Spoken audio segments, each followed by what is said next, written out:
Dennis, Steve, thank you very much for joining us. Are we in the fight zone right now?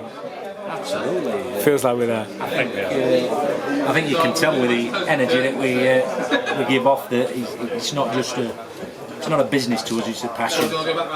Obviously it is a business at the end of the day, but first and foremost it's a passion, and it's been involved with something that's successful, and the achievement is what we're all about. It's first and foremost the achievement, and then hopefully we find that the business model works.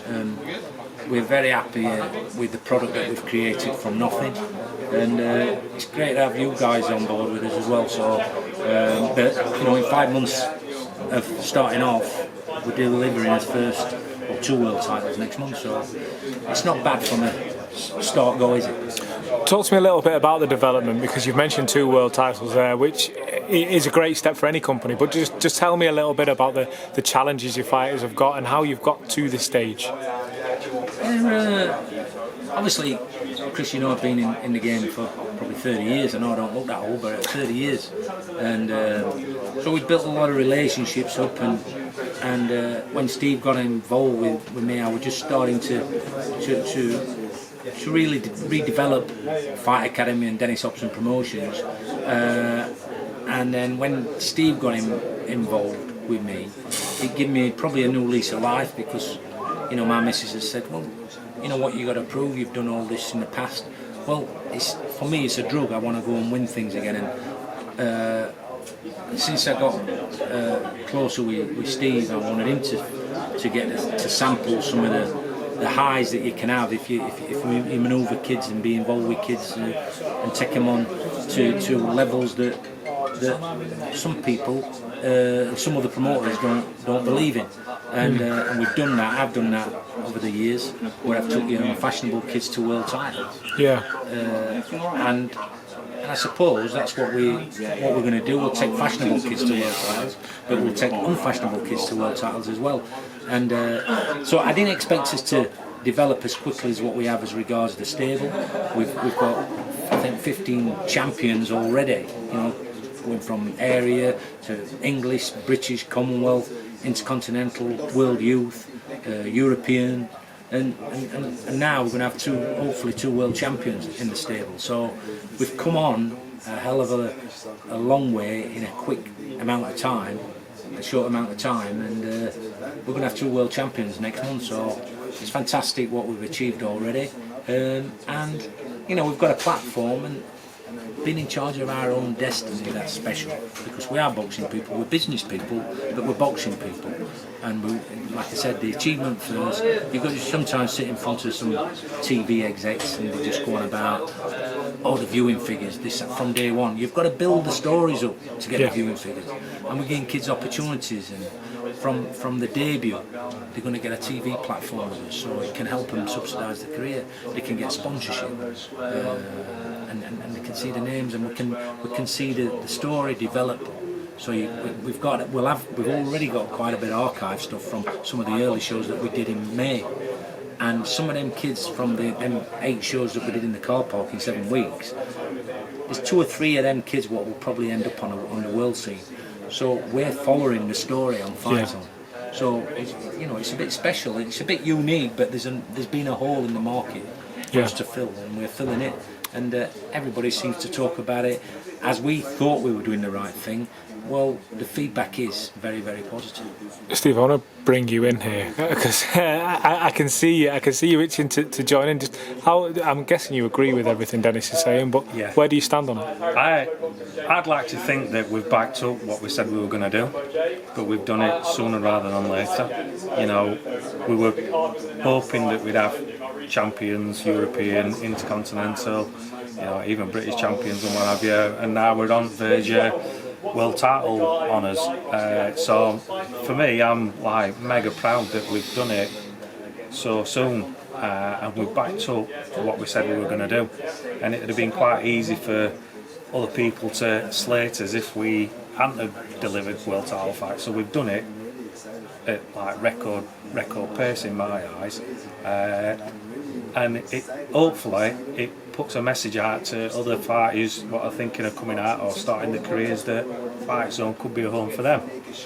I think we're providing a service for small hall shows, and we've got partners up in that country. We've got Kevin Marie, we've got a few other promoters that are working with us, and hopefully it adds a little bit more credibility into FightZone, because we've got some world champions on us books and what we're delivering.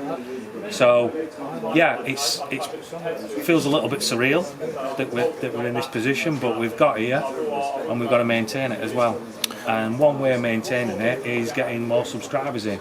So $4.99 a month, it's a bargain to watch world title fights. They're not going to cost you any more money. It's not a box office at $29.99 to watch a world title fight. It's still $4.99. The first world title contender is just sitting a few chairs away over there. Talk to me a little bit. I'll start with yourself, Dennis. Talk to me a little bit about his fight that's coming up. I mean, you're going to be confident of winning, but you can't be overconfident. What's the challenge that's in front of him? I think at some stage, like I've done in the past with a lot of our kids where I've been involved with, and just try and pass on what I've done in the past, the history that I've had in the game, is that to win a prestigious title like this, you just don't turn up. There's going to be a bit of drama in that. I think I can more or less guarantee, and you'll get found out. And if you're not able to dig deep and be able to go in the trenches, you'll probably fall short. So that's why there's world champions and almost world champions, and that's what we'll find out about Jack. We believe he's got it in him. That's why we worked hard to get him this opportunity. He's up against a very tough kid. He's come a long way very quickly with us. He's won a European. 2 weeks with him of his signing him, we got him the European title, the IBF European, and his next fight for us is for a world title. So record speed, as Steve would say, but we think he's capable. It's not a given that he's going to win. It's not just a kid who you sometimes pick an African and you think, oh, it's going to be a 60-50. It's probably on paper a 50-50 fight.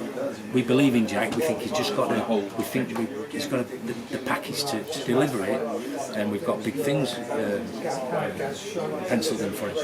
But he's got to deliver. Yeah. Assuming, and it's not a given. The Belgian kid, Bilal, is very capable, and it means a lot to that kid as well.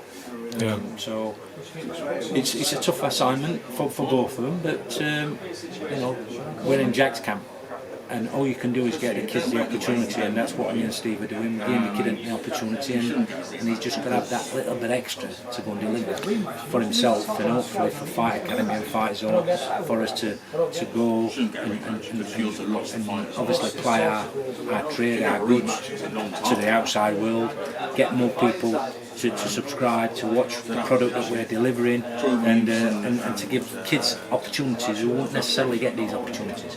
Jack were in the wilderness almost at his last promoters. He comes with us, Bosch, in 5 months we're going to the world title, European and world title. Well, what does that say in the market? That shows if kids come with us, they're going to get opportunities.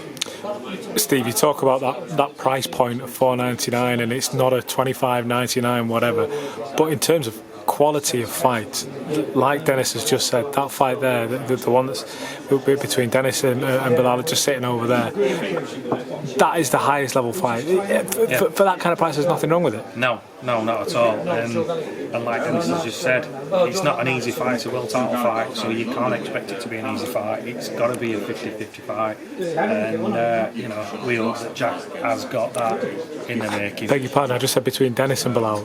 It's not Jack. Dennis Hobson fighting the world title. No. I wasn't going to bully on that. If I could.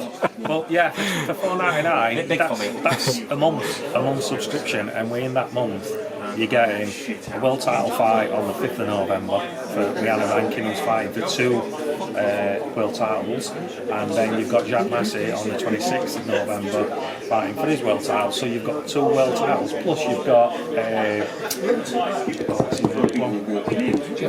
Mark Jeffers fighting for a belt as well. So you've got some massive fights within that month for, what did I say, $4.99? How cheap is that? For a bargain. What I like about Mark Jeffers' backstory is the fact I'm right in saying he used to play football as well, and his his brother is a top-level cyclist. So that's a sports family. I mean, me and my brother, the only racing we've ever done is who's sending who to the bar first. Like, that's as close as we've ever come to. But when you look at that sporting family, the pedigree in there, you know, I've known Mark for a little while. There's a big future in this kid. Yeah, he's got a big future ahead of him, Mark. He's just got to stay focused and like every other fighter, deliver the goods. We'll put the opportunities out there for him. It's in his hands to take him, and I think we're both kind of confident that Mark's a level-headed kind of guy, and he knows what he's got to do. You know, so I think we're super confident that Mark's going to deliver for us as well. Well, listen, gents, the sound guys over there keep looking over at us as if to indicate be quiet, because they're going to start filming for some more of the exclusive content that you guys have got coming up. But listen, it's great to catch up. Big fights on the horizon. I'm sure we'll be seeing a lot of each other in the coming days and weeks. Appreciate it. Cheers.